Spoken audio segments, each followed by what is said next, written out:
Assalomu alaykum gulshaydolari, yaxshimisizlar? Gullaringlar yaxshimi? Bugun sizlarga o'zimizning hovlidagi geran gullarini, qalamchilarini ko'rsatmoqchiman.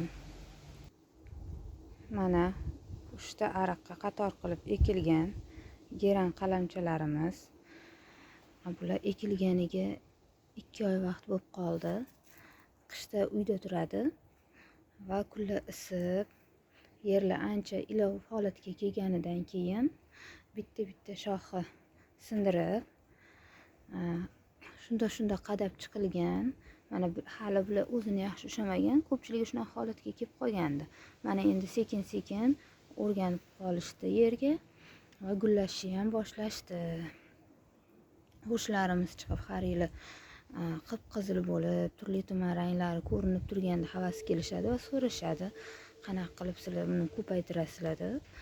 Bu ojon usullari, hech qanaqa dorilar bermaydilar, hech qanaqa karnivinlarga ham botirmaydilar, ortiqcha ozuqalar ham berilmaydi. Tabiiy holatda yer ham hech qanaqa qo'shimcha ozuqalar berilmagan, faqatgina mahalliy o'g'it bilan kuzda chopilgan yer va ariq olingandan keyin shundoq ekib chiqiladi. Mana hali men sizlarga yana ko'rsataman. Bular o'zini yana ushlab olgandan keyin juda chiroyli bo'lib manzara kasb etadi. Mana bular yaxshi joyda joylashgan, joyi yoqqani uchun o'sha gullashi ko'payib qoldi.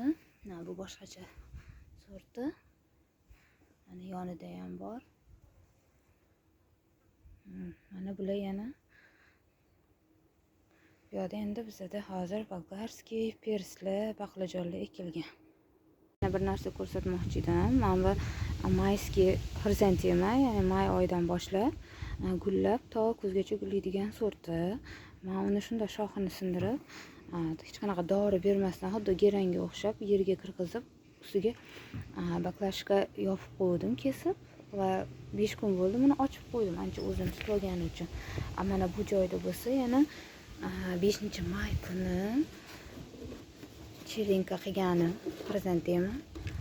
Bu ham xuddi shuni sherigi.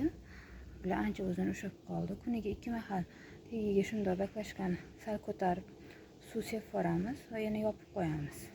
Bular ancha o'zini tutib olgan. Agar tutmagan bo'lganda o'sha qorayishni boshlardi, tanasi, barglari ham.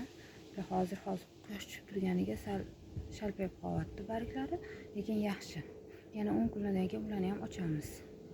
Bu geranimiz 1,5 oy oldin Chorsidan sotib olgandim. Gulini kesmoqchi edim, lekin kesmaslikka harakat qildim.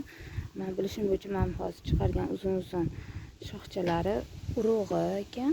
Shuni urug'idan quritib bitta yana eksperiment o'tkazib ko'rmoqchiman. Shuning uchun kesmadim. Qani nima bo'ladi? Shu bilan bugungi videoyim tamom bo'ldi. Sog' bo'ling, salomat bo'ling.